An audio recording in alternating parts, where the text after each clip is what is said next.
Bismillahirrahmanirrahim. Assalamualaikum warahmatullahi wabarakatuh.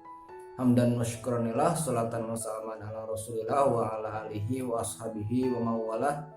Rabbi syrah li sadri wa yassir li amri wa hlul 'uqdatam min lisani yafqahu qawli. Allahumma anfa'na bima 'allamtana wa 'allimna ma yanfa'una wa zidna ilma. Anak-anakku sekalian, pada pertemuan kali ini kita akan melanjutkan pembahasan tentang kiprah dakwah Wali Songo dalam penyebaran Islam di Indonesia. Kita sudah membahas 6 wali ya. Kemarin kita dari mulai Sunan Gresik, Sunan Ampel, Sunan Giri, Sunan Bonang, Sunan Kalijaga, dan Sunan Gunung Jati. Tinggal 3 lagi yang kita pelajari, yakni adalah Sunan Derajat, kemudian Sunan Kudus, dan Sunan Muria. Penjelasan ketiganya akan dibahas pada video pembelajaran kali ini. Namun begitu, Bapak harapkan kiprah dari beberapa wali yang telah kita bahas juga tidak boleh dilupakan.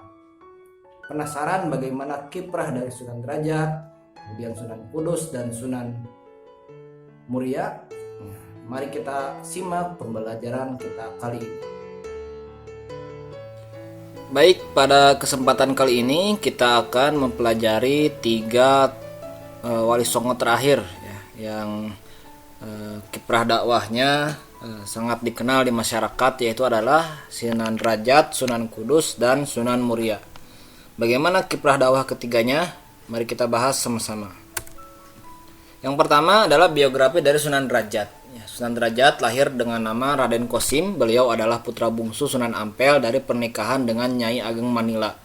Oleh karenanya garis keturunan beliau adalah Jawa, Campa, dan Samarkan. Jawa tentu dari ibunya, Campa dari bapaknya Sunan Ampel, Samarkan dari kakeknya Syekh Ibrahim As-Samarkandi. Sunan Derajat dididik langsung oleh ayahnya Sunan Ampel. Lalu Sunan Ampel mengirim Sunan Derajat untuk belajar kepada Sunan Gunung Jati di Cirebon. Disebutkan bahwa kemudian Sunan Derajat menikah dengan putri Sunan Gunung Jati, yaitu adalah Dewi Sufiyah. Sunan Derajat juga dididik dengan pengetahuan ilmu, bahasa, seni, sastra, agama yang berdominan bercorak Jawa. Tentu karena keturunan dari ibunya. Oleh karena Sunan Derajat pun dikenal pandai mengubah berbagai jenis tembang Jawa seperti macapat, langgap, pangkur. Jadi Sunan Derajat beliau tentu karena anak langsung dari Sunan Ampel, dididik oleh Sunan Ampel, ayahnya di Ampel Denta, dengan kakaknya yaitu Sunan Bonang. Kemudian Sunan Derajat juga belajar ke Sunan Gunung Jati ya di Cirebon, atau Raden Syarif Hidayatullah. Bagaimana kiprah dakwah Sunan Derajat? Berbekal pengetahuan agama dari ayahanda dan dari Sunan Gunung Jati, Raden Kosim akhirnya kembali ke Ampel Denta. Atas perintah ayahnya, beliau berdakwah yang menyebarkan Islam di sekitar pesisir Gresik. Jadi setelah kembali lagi dari Cirebon, justru oleh ayahnya diperintah untuk berdakwah di pesisir Gresik. Sunan Derajat dikenal dengan penyebar Islam berjiwa sosial tinggi dan sangat memperhatikan kesejahteraan sosial masyarakat. Usaha dakwahnya itu terlihat dari usaha dakwahnya ya, jadi lebih menekankan kepada empati dan etos kerja keras ya, berupa kedermawanan, pengentasan kemiskinan, usaha menciptakan kemakmuran, solidaritas sosial, dan gotong royong.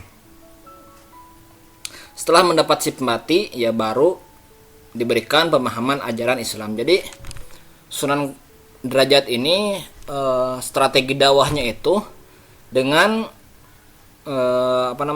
pemberdayaan masyarakat dulu.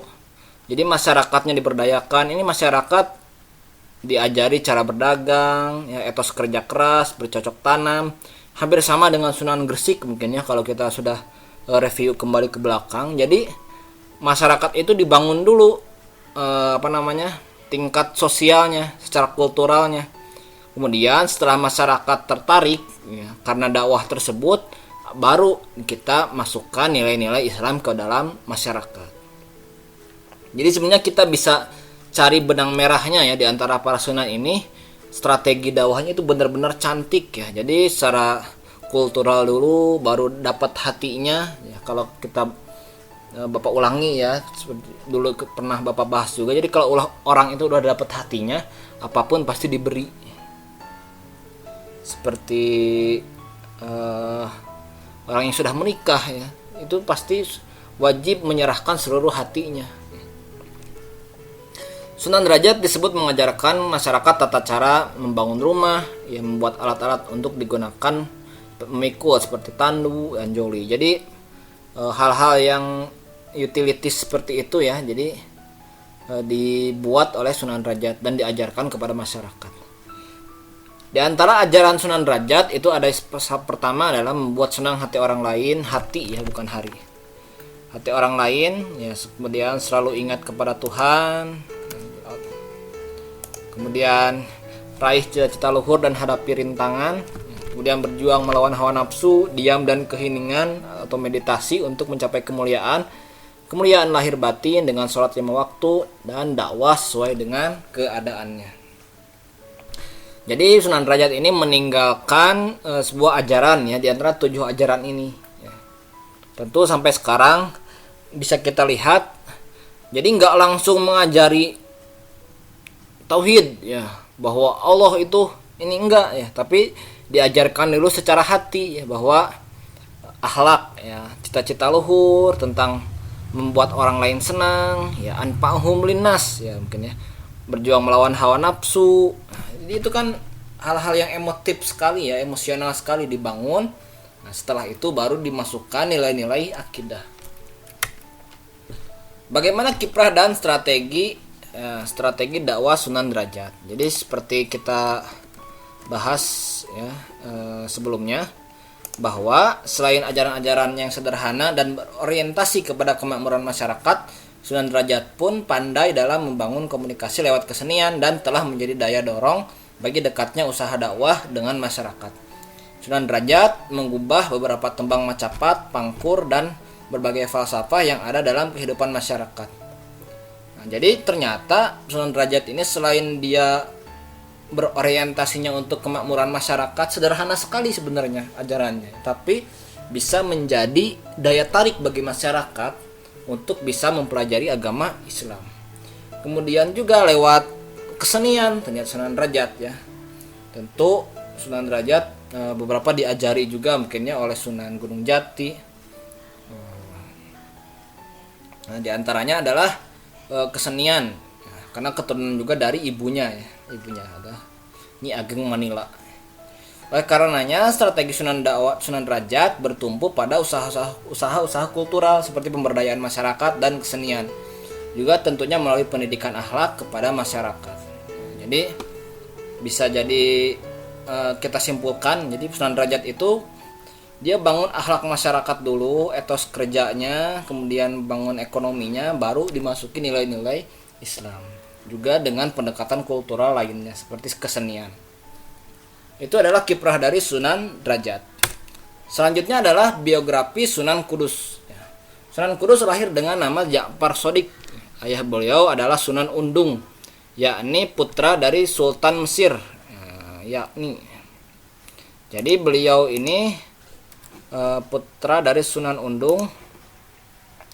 Jadi Sunan Undung ini pergi ke Cirebon untuk menemui sepupunya Syarif Hidayatullah. Jadi kita sudah singgung kemarin ya, ketika membahas Sunan Gunung Jati. Jadi Sunan Gunung Jati ini Nyai Rara Santang ibunya itu dinikahi oleh Sultan Mesir. Nyai Rara Santang ini dinikahi oleh Sultan Mesir sehingga berubah namanya menjadi Syarif ya, Syarifah apa, mohon maaf lupa lagi ya Bapak. Nah, tapi beliau juga ya punya di Sultan Mesir ini yang menikahi ibunya Syarif Hidayatullah ini punya adik ya, punya adik. Akhirnya beliau datang ke ke Sunan Syarif Hidayatullah ya. Sepupu berarti putra ya. Jadi keponakannya bapaknya Syarif Hidayatullah itu datang ke Cirebon, yaitu adalah namanya Sunan Undung. Tapi ketika datang di Cirebon, ya akhirnya disarankan untuk belajar atau nyantri di Ampel Denta. Ampel Denta itu adalah pondok milik Sunan Ampel. Ya di sana belajar, kita sudah bahas kemarin, di sana belajar Sunan Giri, Raden Patah, Raden Kusen, Sunan Bonang, Sunan Derajat. Di sana belajar. Nah, kemudian dinikahkan dengan anak dari Sunan Ampel dan lahirlah Sunan Kudus atau Ja'far Shodiq. Jadi rata-rata dulu itu kalau guru itu ya menikahkan anaknya dengan murid kesayangannya, seperti Sunan Ampel ini. Sunan Kudus disebutkan belajar kepada ayahnya sendiri, Sunan Ngundung atau Raden Usman Haji. Selain itu berguru pula kepada Kiai Telingsing, Muslim keturunan Cina yang ikut berlayar bersama Laksamana Cheng Ho ke Pulau Jawa. Sunan Kudus juga disebut belajar ke Ampel Denta, namun tidak dengan Sunan Ampel, ya, karena sudah wafat, melainkan kepada penerus-penerusnya. Jadi Sunan Kudus ini belajar ke ayahnya, ke Kiai Telingsing, juga ke Ampel Denta, tapi tentu bukan dengan Sunan Ampel, karena Sunan Ampel ya sudah wafat, ya. Karena jauh sekali ya rentang tahunnya. Sunan Kudus disebutkan rajin mengembara ke berbagai negeri jauh dari tanah Hindustan sampai ke tanah suci Mekah dalam rangka ibadah haji. Baik ya, kiprah dakwah Sunan Kudus. Sunan Kudus berdakwah dengan berusaha untuk mendekati masyarakat dengan cara menyelami dan memahami apa yang diharapkan oleh masyarakat. Dalam hal dakwah, pada dasarnya Sunan Kudus pun memanfaatkan jalur seni dan budaya serta teknologi terapan yang bersifat guna yang dibutuhkan oleh masyarakat. Jadi kalau kita tarik benang merahnya ya, pada dasarnya banyak sekali metode-metode kultural yang dipakai oleh beberapa sunan, termasuk juga dari Sunan Kudus. Usaha dari Raden Ja'far Shodiq atau Sunan Kudus diantara lain adalah menyempurnakan alat-alat pertukangan yang berhubungan dengan perbaikan teknis, membuat keris pusaka, kerajinan emas, pandai besi, dan tentunya pertukangan lainnya. Hal tersebut tampak memberi pengaruh dalam arsitektur yang berkembang di tengah masyarakat Kudus dan sekitarnya seperti saat ini. Jadi kalau kita ke Kudus, ya itu diantaranya ada Menara Kudus, ya, ada beberapa hal ya. Jadi bangunan rumah Kudus yang sampai sekarang dianggap bangunan khas Kudus, itu tampaknya arsitekturnya berkembang pada masa Sunan Kudus. Jadi di Kudus beberapa arsitektur rumah itu terinspirasi diantaranya oleh Sunan Kudus, termasuk bangunan menara Masjid Kudus dan lawang kembar Masjid Kudus. Jadi beliau hal ini menunjukkan kompromi arsitektur Islam dan arsitektur yang berciri Hindu. Menara dibawa dari tanah Arab, sedangkan lawang ya lawang kembar berasal dari Majapahit. Jadi di antara ciri khas arsitektur yang dibawa oleh Sunan Kudus itu ada percampuran antara arsitektur Islam dan Hindu. Kenapa? Ya karena dulu Islam tentu masih dalam tahap penyebaran, ya masyarakat masih banyaknya agamanya Hindu. Jadi untuk menyamarkan dakwah tersebut, ya diantaranya adalah dengan arsitekturnya dicampurkan. Maka sekarang itu di Kudus itu banyaknya ya ada khas Islamnya, tapi juga ada beberapa dari arsitektur Hindu. Nah, di antara kiprah dan strategi dakwah Sunan Kudus, jejak dakwah Sunan Kudus yang masih berlaku saat ini adalah berkurban dengan kerbau, bukan dengan sapi. Hal tersebut merupakan ajaran Sunan Kudus untuk menghormati orang-orang yang beragama Hindu dengan anggapan sapi merupakan hewan yang dihormati. Jadi kalau orang-orang Hindu itu kan menganggap sapi itu sangat-sangat dihormati. Jadi sampai saat ini orang Kudus tidak berani melanggar pantangan Sunan Kudus tersebut. Artinya sampai sekarang di Kudus itu ketika Idul Adha yang disembelih itu adalah kerbau, bukan sapi. Sunan Kudus dikaitkan paling tidak dalam 3 peristiwa besar. Yang pertama, pertempuran melawan sisa-sisa kekuatan Majapahit di Kediri dalam rangka menegaskan kekuasaan Islam Demak. Jadi ketika kerajaan Islam Demak oleh Raden Patah itu mulai berdiri dan mulai menguat, sedangkan Majapahit mulai melemah, maka terjadi perlawanan dari Majapahit terhadap Demak. Maka dilawannya itu dari pihak pasukan Demak oleh pasukan Sunan Kudus dan akhirnya meraih kemenangan. Yang kedua adalah menumpas gerakan Ki Ageng Pengging ya beserta Syekh Siti Jenar yang dianggap makar terhadap Sultan Demak. Jadi ada beberapa gerakan makar yang dieksekusi oleh Sunan Kudus, yaitu adalah Syekh Siti Jenar dan Ki Ageng Pengging. Kemudian ketiga, keterlibatan Sunan Kudus dalam suksesi tahta Demak pasca wafatnya Sultan Trenggono. Jadi di mana dia memihak kepada muridnya yang setia, yaitu adalah Arya Penangsang. Ini adalah tiga kejadian ya yang erat dikaitkan dengan Sunan Kudus. Setelah meninggalkan Demak akibat perebutan kekuasaan, Raden Ja'far Shodiq atau Sunan Kudus merintis bangunan Masjid Kudus yang saat ini legendaris ya, bahkan melebihi Masjid Sunan Agung Demak sendiri ya. Disebutkan pula Sunan Kudus pernah menjadi hakim negara pada saat itu dan akhirnya Kudus menjadi daerah yang melekat pada sosok Raden Ja'far Shodiq. Jadi di antaranya berbagai strategi dakwah tersebut, beliau keseniannya dalam hal arsitektur ya, arsitektur mengajari alat-alat untuk membangun, kemudian seni bangunannya seperti apa, yaitu adalah diajari oleh Sunan Kudus. Dan Sunan Kudus pun terlibat dalam politik, diantaranya adalah mengabdi kepada kerajaan Islam Demak. Mana kerajaan Islam Demak Raden Patah, kemudian ada yang kedua ya siapa ya, kemudian Sultan Trenggono ya. Itu nanti yang melatar belakangi pemberontakan terhadap Majapahit. Kita akan bahas nanti di bab tentang kerajaan-kerajaan Islam. Nah, itu adalah strategi dan kiprah dakwah dari Sunan Kudus. Selanjutnya adalah Sunan Muria ya. Biografi Sunan Muria. Sunan Muria memiliki nama kecil Raden Umar Said atau disebut juga memiliki nama Raden Prawoto. Beliau diberi nama gelar Sunan di tempat beliau dimakamkan, yakni Gunung Muria. Sunan Muria merupakan anggota Wali Songo paling muda di antara wali lainnya. Sunan Muria merupakan anak dari Sunan Kalijaga dari pernikahannya dengan Dewi Sarah, putra Maulana Ishak. Dalam menempuh pendidikannya, Sunan Muria hampir sama dengan bapaknya Sunan Kalijaga, yakni melakukan uzlah, yang mengasingkan diri dari masyarakat selama beberapa waktu, kemudian kembali dengan membawa hal-hal positif. Selain mempelajari agama dari ayahnya sendiri, Sunan Muria disebut mendapatkan pengajaran dari Sunan Ngerang ya, Ki Ageng Ngerang bersama Sunan Kudus.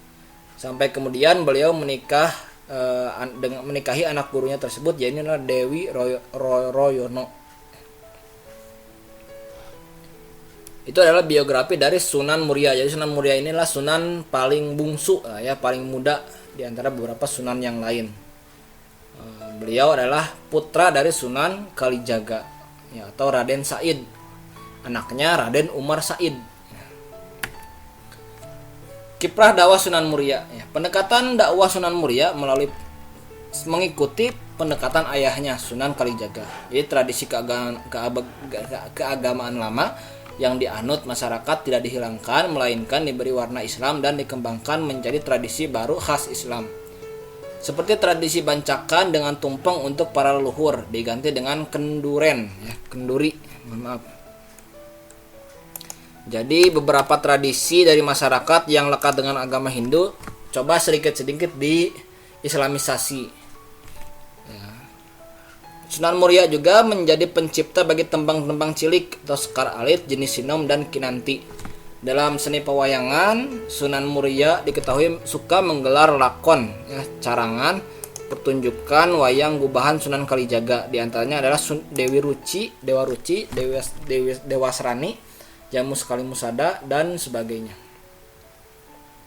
Melalui media pertunjukan wayang, Sunan Muria memberikan penerangan pendekatan lewat pertunjukan wayang, tembang-tembang, tradisi-tradisi lama, dan praktik-praktik keagamaan lama yang sudah diislamkan. Sunan Muria berhasil mengembangkan dakwah Islam di sekitar Pulau Jawa, di sekitar Jepara, Juwana, dan sekitar Kudus. Sunan Muria pun dikenal dengan pendukung setia Kesultanan Demak, diantaranya karena ayahnya merupakan imam masjid Kesultanan Demak pada saat itu, yaitu adalah Sunan Kalijaga. Jadi pada dasarnya kiprah dakwah Sunan Muria ini mengikuti kiprah dakwah ayahnya, yaitu adalah Sunan Kalijaga. Seperti dulu kisah Sunan Kalijaga misalnya, ketika diundang untuk pentas wayang, bayarannya apa? Bukan uang, tapi bayarannya adalah masyarakat mengucapkan kalimat syahadat. Sedangkan Sunan Muria diantaranya adalah memasukkan nilai-nilai Islam dalam pewayangannya tersebut. Kiprah dan strategi dakwah Sunan Muria. Dalam cerita-cerita legenda, Sunan Muria disebut sebagai pribadi yang sakti, dermawan, keramat, dan tangguh dalam berdakwah melalui seni dan budaya. Sunan Muria disebut mampu menciptakan suasana aman pada masyarakat karena memberantas para begal dan perampok yang mengancam pada wilayah tersebut. Nah, diantaranya ini adalah kiprah dari Sunan Muria. Jadi beliau juga mampu mengamankan wilayah supaya tidak banyak terjadi pembegalan dan perampokan, maka dijaga oleh Sunan Muria. Nah, itu adalah kiprah dakwah dari Sunan Muria. Jadi ketiganya sudah kita bahas. Yang pertama adalah Sunan Derajat, kemudian Sunan Kudus, dan Sunan Muria. Mudah-mudahan kita bisa mengambil benang merah atau mengambil pelajaran dari kiprah beberapa sunan yang telah kita pelajari ini. Sekian, billahi fisabilil haq, wastaqbil khairat. Wassalamualaikum warahmatullahi wabarakatuh.